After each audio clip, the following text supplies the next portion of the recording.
آله وصحبه أجمعين. أما بعد.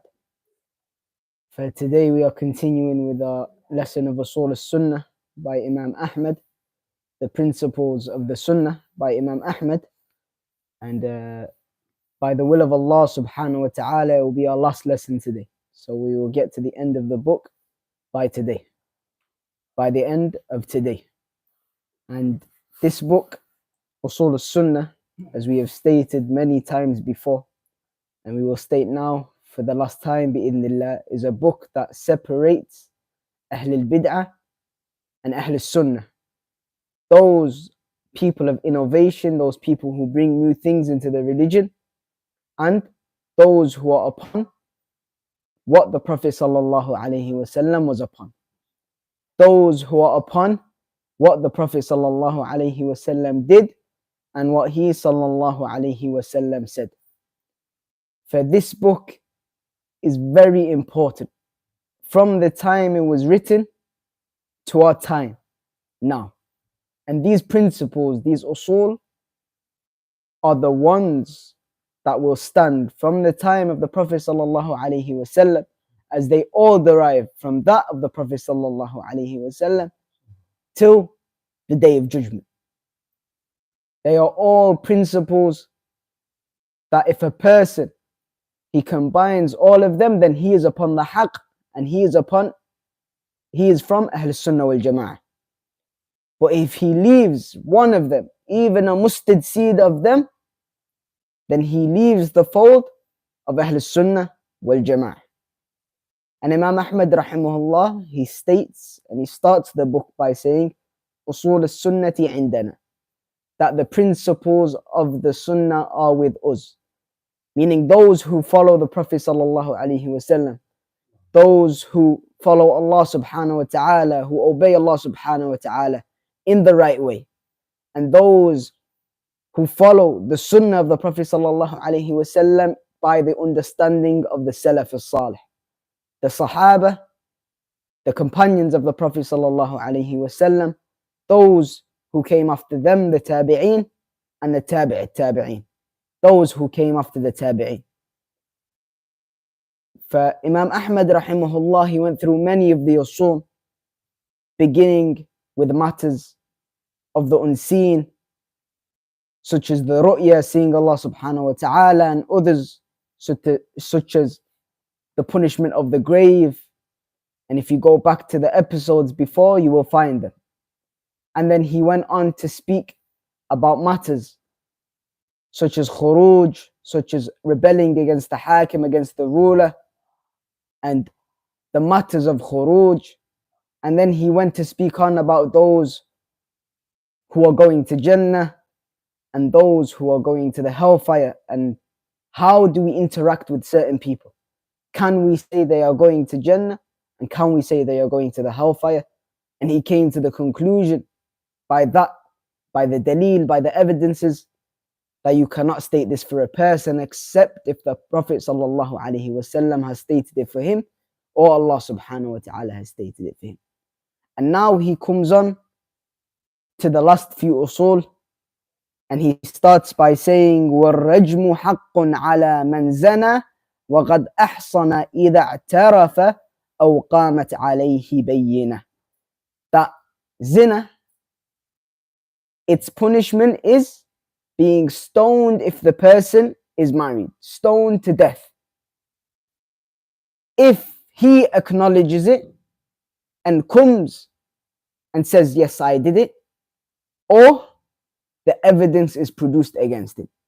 So there's the 4 witnesses, and he's been seen and they've been seen, and all the shurut, all the conditions for the punishment to go ahead has been applied.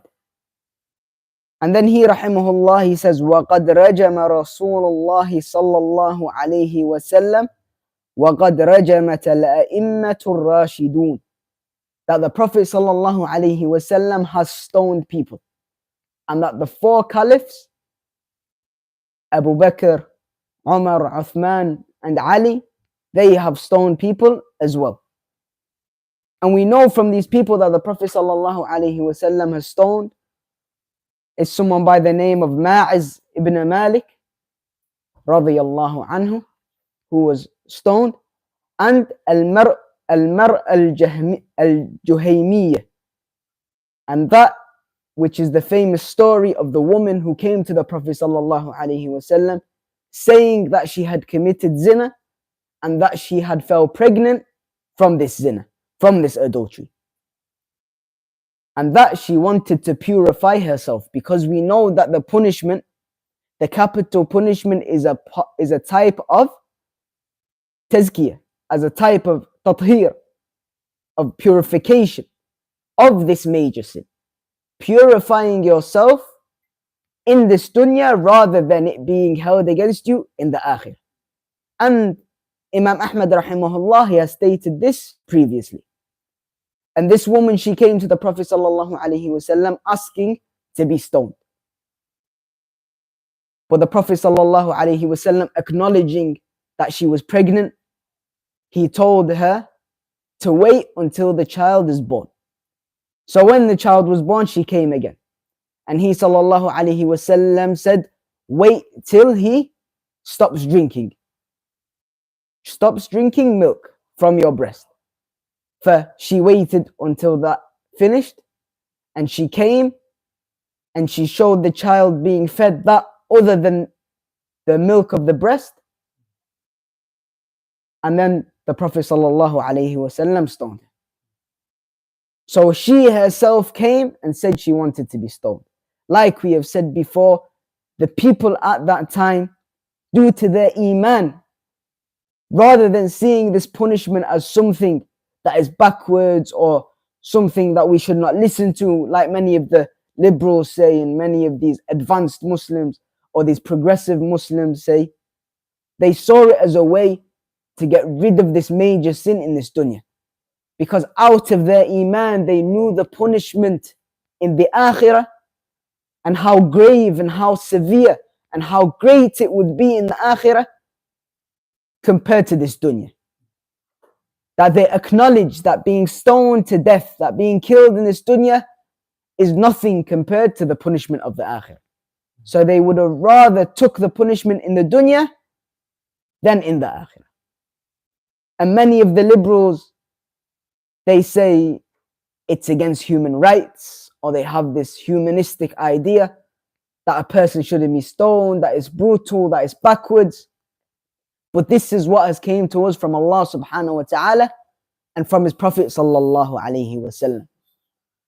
And it is something, as we know, as Ahl Sunnah wal Jama'ah, if something comes from Allah subhanahu wa ta'ala or it comes from the Prophet sallallahu alaihi wasallam, we take it sam'an wa ta'an, listening and obeying. So it is came, it has been revealed, it is sahih, we take it. For this punishment, as we have seen by many of the people in the time of the Prophet sallallahu alaihi wasallam, is one that purifies the person from this sin.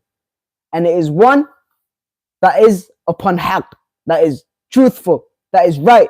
As Allah subhanahu wa ta'ala, He is the one who ordained it, and He is the one who brought it down. And the Prophet sallallahu alaihi wasallam is the one who told us to progress with it. And then he, rahimahullah, he goes on to say, وَمَنْ انْتَقَصَ أَحَدًا مِنْ أَصْحَابِ رَسُولِ اللَّهِ صَلَّى اللَّهُ عَلَيْهِ وَسَلَّمَ أو أبغضه بحدث كان منه أو ذكر مساوئته كان مبتدعا حتى يترحم عليهم جميعا ويكون قلبه لهم سليما.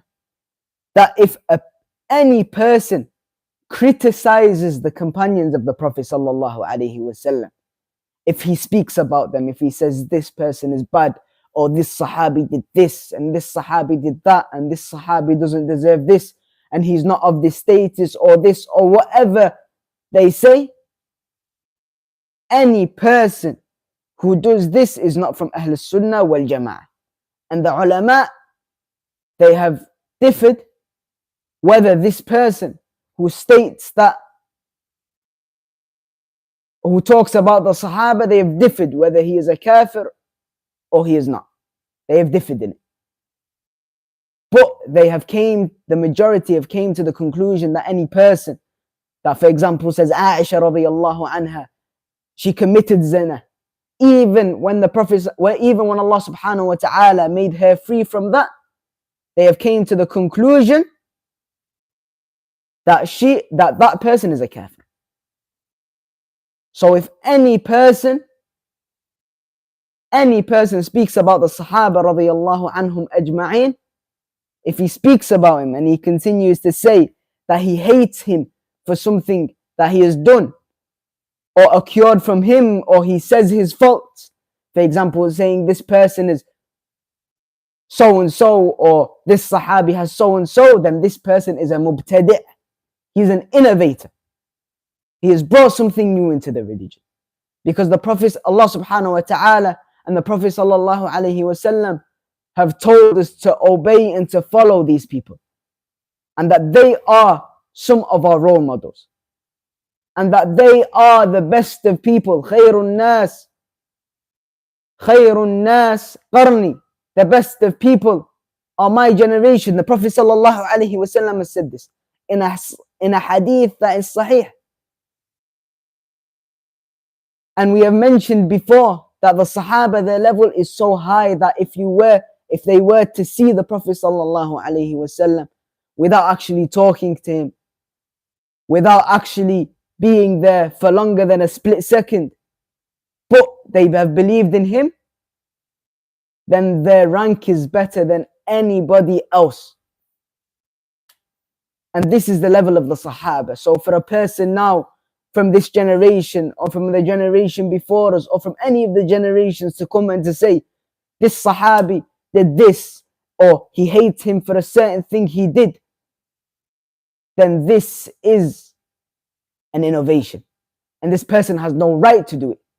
Because what status does he have compared to that of the Sahaba radiyallahu anhum, who saw, who witnessed, who spoke, who sat, who learned from the Prophet sallallahu alaihi wasallam and believed in him.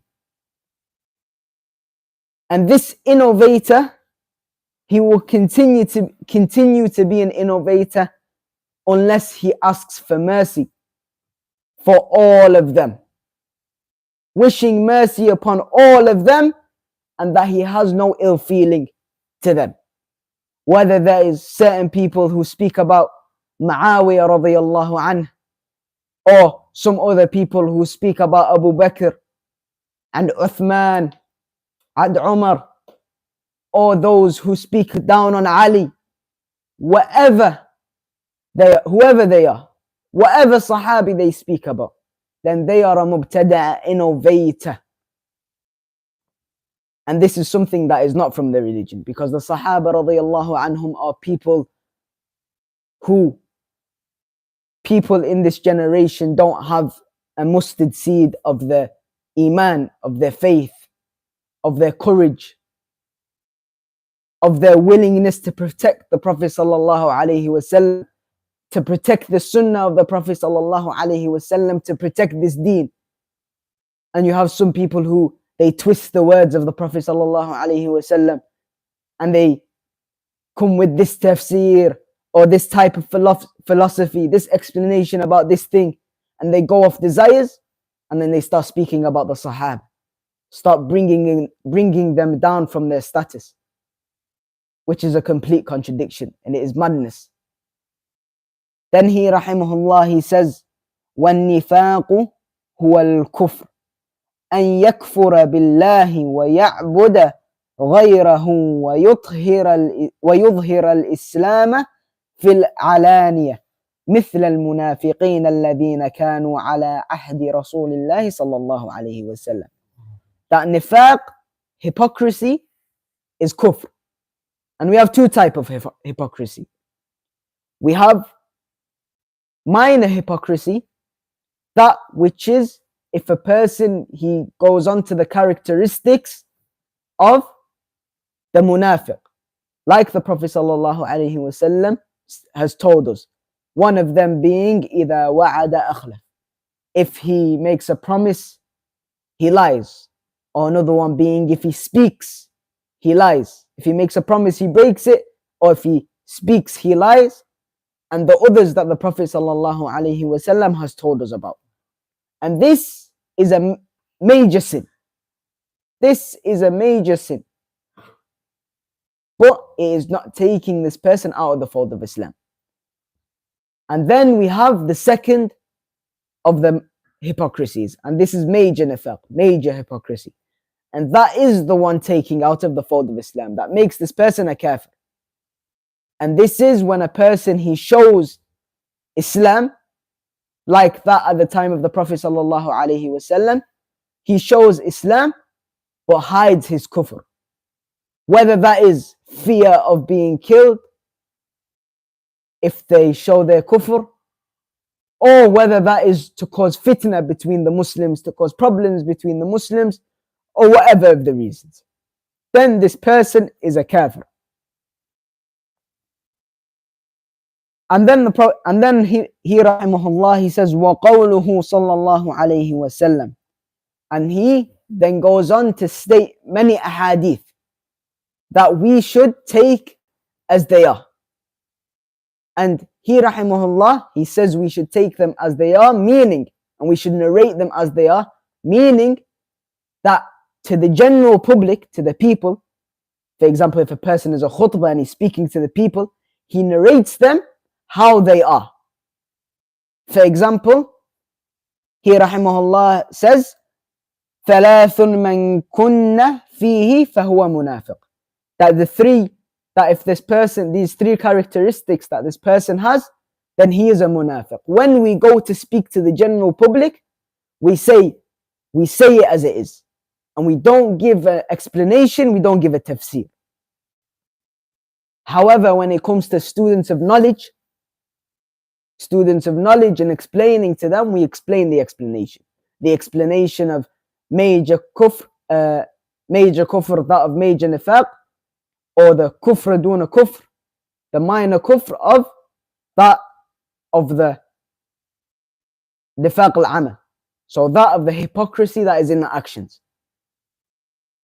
So we explain this to the students of knowledge, or we explain it to, why?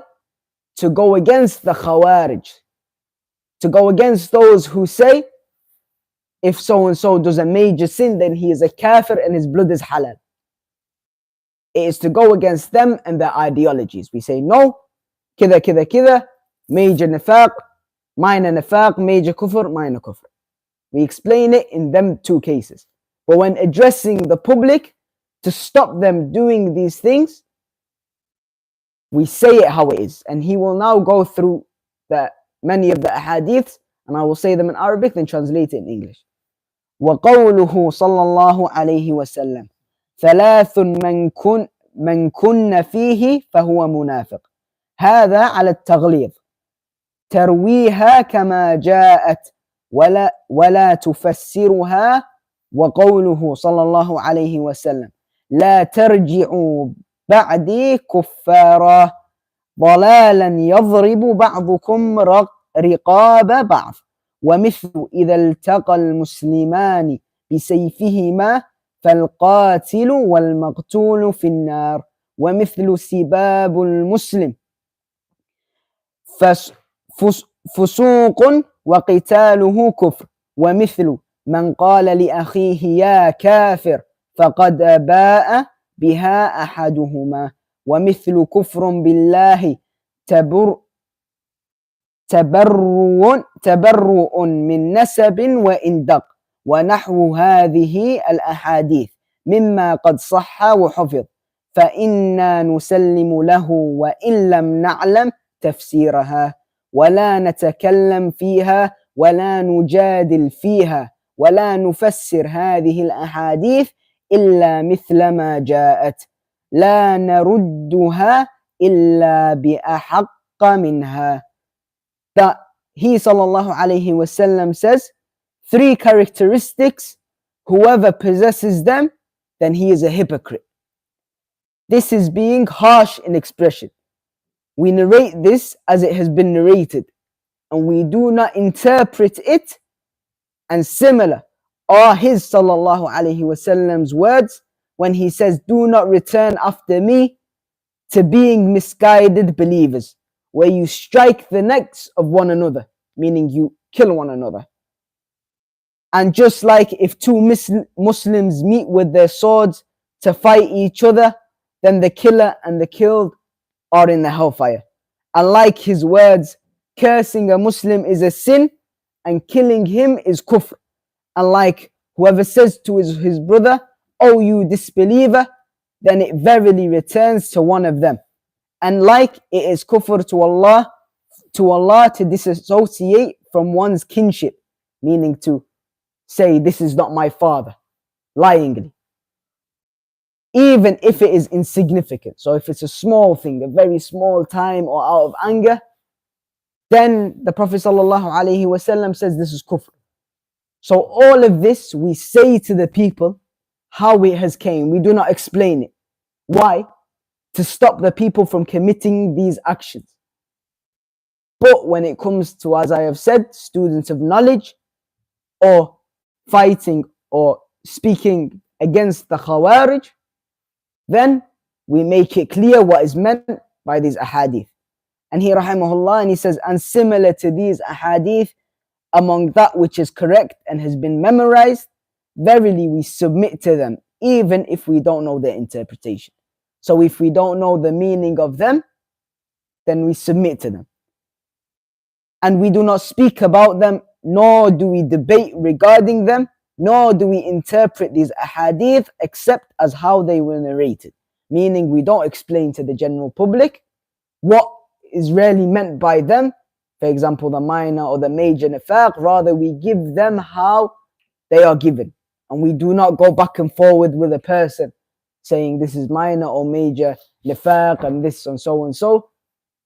Because this person, now that we say this is minor kufr, he will say, okay, this is not taking me out of the fold of Islam. Allah subhanahu wa ta'ala is all forgiving. I will do it and I'll go on my way. So we do this to stop the people doing this action. And then here, rahimahullah, he says, وَالْجَنَّةُ وَالنَّارُ مَخْلُوقَتَانِ قَدْ خُلِقَتَا كَمَا جَاءَ عَنْ رَسُولِ اللَّهِ صَلَّى اللَّهُ عَلَيْهِ وَسَلَّمَ. That Jannah, that paradise and the hellfire, they are both created as it has came from the Prophet sallallahu alaihi wasallam. And this is going against the idea of the Jahmiyyah, those who we have spoke about, who followed Jahm. And that they say that the paradise and hellfire, they're not created yet. Because if they were to be created, then Allah subhanahu wa ta'ala has created them for no reason. And this is something that is completely wrong. And this is their philosophy. Now we go back to it, them going to their intellect, saying that if nobody has gone to Jannah yet, or nobody has gone to the hellfire yet, then they've been created for no reason. And this, the point of their creation, is something that is ilm al-ghayb, something that is unseen only with Allah subhanahu wa ta'ala, and Allah subhanahu wa ta'ala is more knowledgeable of why He has created it. And the Mufassirin and the ulama have said that Jannah itself, Adam alayhi salam came down from it. And it is that Jannah that we will go to forever that Adam alayhi salam was brought down from. Wa alaykum assalam wa rahmatullahi wa barakatuh. It is that Jannah which we will go to forever, which the believers will go to forever, that Adam alayhi salam came down from. So the idea of saying they were created for no reason is completely wrong. And it is the idea of the Jahmiyyah and those who go back to their intellect. And it came from the Prophet sallallahu alaihi wasallam in many ahadith, as the Prophet, as Imam Ahmed rahimahullah will state. The Prophet sallallahu alaihi wasallam said, دَخَلْتُ الْجَنَّةَ فَرَأَيْتُ قَصْرًا. That I entered Jannah and I saw a palace. وَرَأَيْتُ الْكَوْثَرَ. And I saw the Kawthar, that which is a pond on the day of judgment in Jannah, that which we will see, that the believers, they will drink from it. And then he says, وَإِطَّلَعْتُ فِي الْجَنَّةِ فَرَأَيْتُ أَكْثَرَ أَهْلِهَا كَذَا وَاطَّلَعْتُ فِي النَّارِ فَرَأَيْتُ كَذَا وَكَذَا. That I have gone to Jannah and I saw the majority of its people like this. I have gone to the hellfire and I saw the majority of the people like this. For this shows that Jannah has been created because the Prophet ﷺ has visited it. And the hellfire is created because the Prophet ﷺ has visited it. And the matters of the unseen, like the Kawthar, it's created as the Prophet ﷺ has seen it. And this comes from the Prophet ﷺ and it is sahih. And like we have said, the Ahl Bid'ah, those who follow their desires, they do not believe that these are sahih. They do not believe, whether they believe it's authentic or not, they do not take it. Why? Because they go back to their intellect and they go back to their own way of thinking. And they put the Quran and the Sunnah and the hadith of the Prophet ﷺ aside. And then he, rahimahullah, he says, فَمَنْ زَعَمَ أَنَّهُ مَا لَمْ تُخْلَقَهُ فَهُوَ مُكَذِّبٌ بِالْقُرْآنِ وَأَحَادِيثِ رَسُولِ اللَّهِ صَلَّى اللَّهُ عَلَيْهِ وَسَلَّمَ وَلَا أَحْسَبُهُ يُؤْمِنُ بِالْجَنَّةِ وَالنَّارِ. That if a person denies the creation, that the paradise and hellfire, that Jannah and Jahannam are created, then he is going against the Quran and the Sunnah, because he is going against that which has came to us from the Quran, that Adam alayhi salam came down from Jannah, and that which came from the Prophet sallallahu alayhi wasallam about him going and visiting Jannah and visiting Jahannam. And he, rahimahullah, states that he does not count him as believing in paradise and the hellfire. And then he, rahimahullah, he says, وَمَنْ مَاتَ مِنْ أَهْلِ الْقِبْلَةِ مُوَحِّدًا يُصَلَّى عَلَيْهِ. That any person who dies from Ahl al-Qibla, from the people of the Qibla, meaning the Muslims, if he is a monotheist, meaning he does not associate partners to Allah subhanahu wa ta'ala, with Allah subhanahu wa ta'ala, then you pray on him. And praying on this person is fard kifai. That if you see, meaning if you see a group of people doing it, then for everyone else is mustahab. That it's better for them to go and pray with them, but it's not fard upon them, except for three.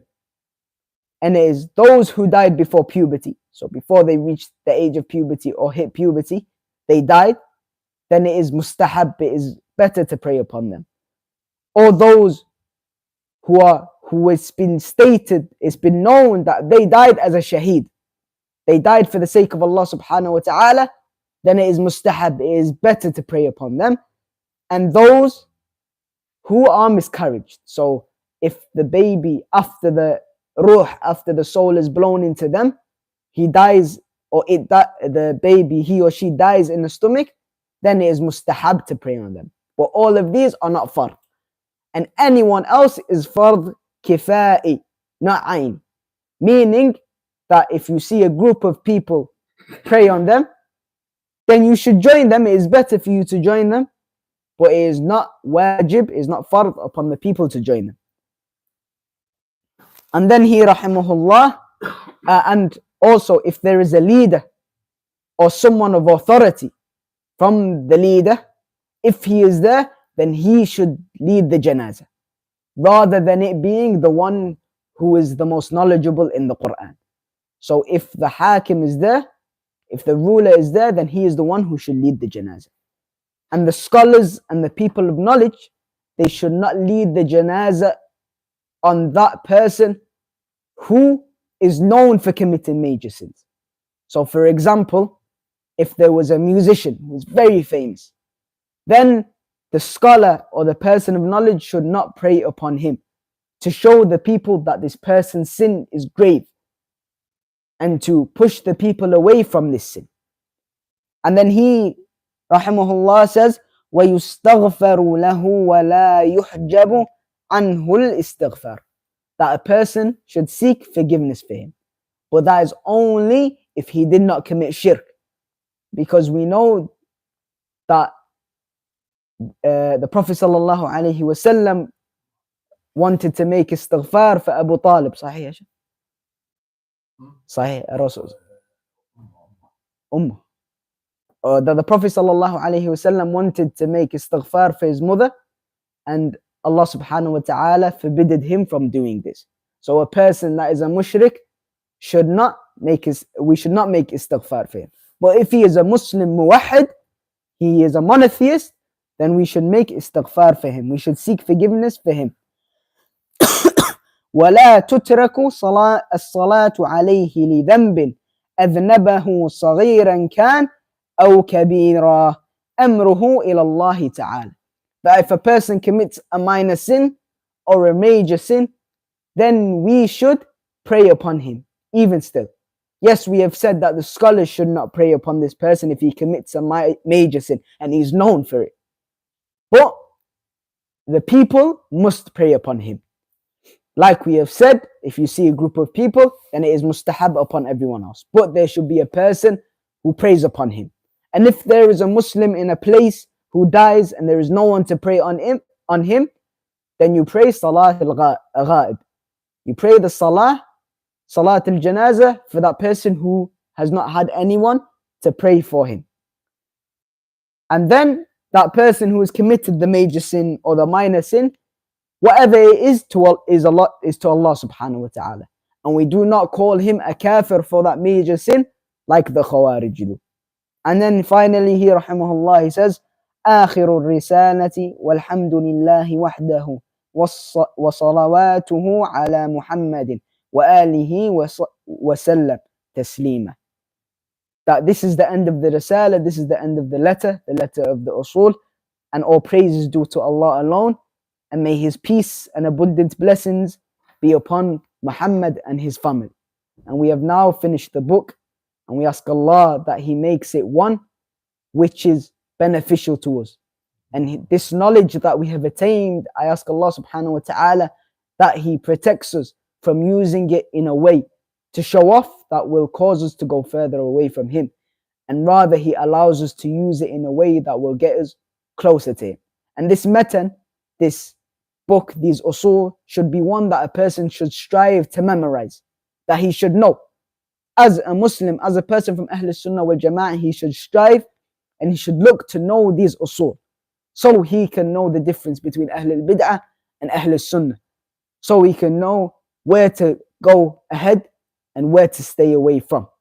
And that with these usul, he should share it to other people and he should teach other people, because this knowledge now is a hujjah against him. And for you to listen to this sharh, this explanation, is not enough for you only.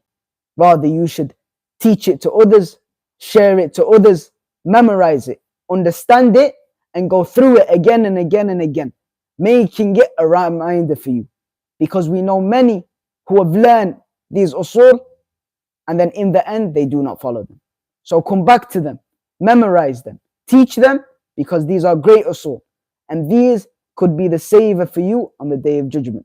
So I finish with that. هذا وصلى الله على نبينا محمد